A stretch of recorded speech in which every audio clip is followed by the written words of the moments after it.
চলতি বিশ্বকাপে প্রথমবারের মতো অংশ নিয়েছে বিশ্বের মোট ৪৮টি দল। এর মধ্যে প্রথমবারের মতো আফ্রিকা মহাদেশ থেকে রেকর্ড ১০টি দল অংশ নিয়েছে। তবে বরাবরের মতো এবারও শূন্য হাতেই ফিরতে হয়েছে তাদের। দু একটি দল আশা জাগালেও নকআউট পর্ব থেকেই বিদায় নিয়েছে আফ্রিকার বেশিরভাগ প্রতিনিধি। ২০২৬ ফুটবল বিশ্বকাপে আফ্রিকার প্রতিনিধিত্ব করা ১০টি দলের মধ্যে শুধুমাত্র মরক্কো কোয়ার্টার ফাইনাল পর্যন্ত আসার সক্ষমতা অর্জন করেছে। গ্রুপ পর্বে ব্রাজিলের সঙ্গে ১-১ ড্র, স্কটল্যান্ডের বিপক্ষে ১-০ গোলের জয়, হাইতির বিপক্ষে ৪-২ গোলের বড় জয়ের মধ্য দিয়ে নকআউট পর্বে উত্তীর্ণ হয় দলটি। এ পর্বে নেদারল্যান্ডস ও কানাডাকে হারিয়ে কোয়ার্টার ফাইনালে উন্নীত হয় তারা। তবে শেষ চারে ওঠার লড়াইয়ে ফ্রান্সের কাছে ২-০ গোলে হেরে বিশ্বকাপ মিশন শেষ হয়ে যায় গেল বিশ্বকাপের সেমিফাইনালিস্টদের।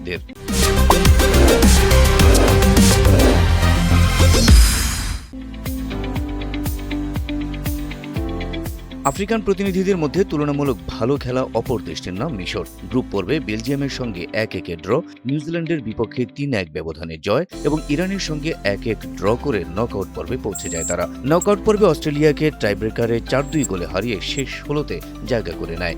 তবে রাউন্ড ১৬তে আর্জেন্টিনার বিপক্ষে ২-০ এগিয়ে থেকেও ৩-২ গোলে হেরে বিদায় নিতে হয় মিশরকে। আফ্রিকার ১০ দলের মধ্যে দক্ষিণ আফ্রিকা গ্রুপ পর্বে মেক্সিকোর কাছে ২-০ গোলে এবং দক্ষিণ কোরিয়ার কাছে ২-১ গোলে পরাজিত হয়। একমাত্র চেক প্রজাতন্ত্রের সাথে ড্র করতে সমর্থ হয় তারা। রাউন্ড অফ ৩২-এ গিয়ে কানাডার বিপক্ষে ১-০ গোলে হেরে বিশ্বকাপ থেকে বিদায় নেয় দলটি।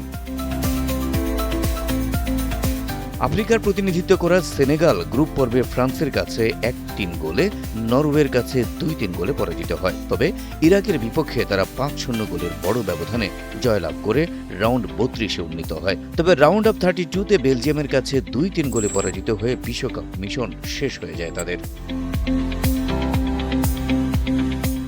চলতি বিশ্বকাপে আফ্রিকার দলগুলোর মধ্যে ডিআর কঙ্গো গ্রুপ পর্বে শক্তিশালী পর্তুগালের সঙ্গে ১-১ গোলে ড্র করে। তারপরের ম্যাচে কলম্বিয়াকে ১-০ গোলে হারিয়ে তাক লাগিয়ে দেয়। পরবর্তীতে উজবেকিস্তানকেও ৩-১ গোলের ব্যবধানে হারায় দলটি। তবে রাউন্ড অফ ৩২-তে ইংল্যান্ডের কাছে ৪-২ গোলে হেরে বিশ্বকাপ থেকে ছিটকে পড়ে আফ্রিকার এই প্রতিনিধি।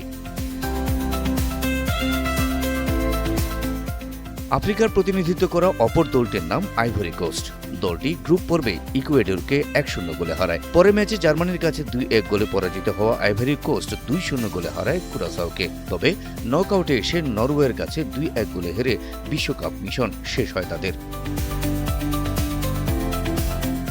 এছাড়া আফ্রিকার প্রতিনিধি হয়ে আসা ঘানা রাউন্ড অফ ৩২-তে কলম্বিয়ার কাছে ১-০ গোলে হেরে বিদায় নেয়। আরেক দেশ আলজেরিয়া রাউন্ড অফ ৩২-তে এসে সুইজারল্যান্ডের কাছে ২-০ গোলে হেরে বিশ্বকাপ থেকে বিদায় নেয়। চলতি বিশ্বকাপে আফ্রিকার প্রতিনিধি হিসেবে প্রথমবারই তাক লাগিয়ে দেওয়া কেপ ভার্দে গ্রুপ পর্বে স্পেন, উরুগুয়ে এবং সৌদি আরবের সাথে ড্র করে নকআউট পর্বে জায়গা করে নেয়। রাউন্ড অফ ৩২-তে বর্তমান চ্যাম্পিয়ন আর্জেন্টিনার বিপক্ষে অতিরিক্ত সময় পর্যন্ত লড়াই করে শেষ পর্যন্ত ৩-২ গোলে হেরে বিশ্বকাপ থেকে ছিটকে যায়। আর সুইডেনের কাছে ৫-১ ব্যবধানে হেরে গ্রুপ পর্ব থেকেই বিদায় নেয় দক্ষিণ আফ্রিকার অবশিষ্ট দেশ তিউনিসিয়া। চলতি বিশ্বকাপে আফ্রিকার হয়ে সর্বোচ্চ সংখ্যক ১০টি দেশ অংশ নিয়েছিল, আর প্রথমবারের মতো ৯টি দেশই গিয়েছিল নকআউট পর্বে। আপাতত মরক্কোর কোয়ার্টার ফাইনালে খেলাটাকেই নিজেদের সর্বোচ্চ সাফল্য হিসেবে সান্ত্বনা পেতে পারে আফ্রিকা। তবে ফুটবলে ইউরোপীয় আধিপত্য ভাঙতে আফ্রিকার দেশগুলো নিজেদের সম্ভাবনার জানান দিচ্ছে বলে মনে করছেন বিশ্লেষকরা। Habib Rasel, NTV online.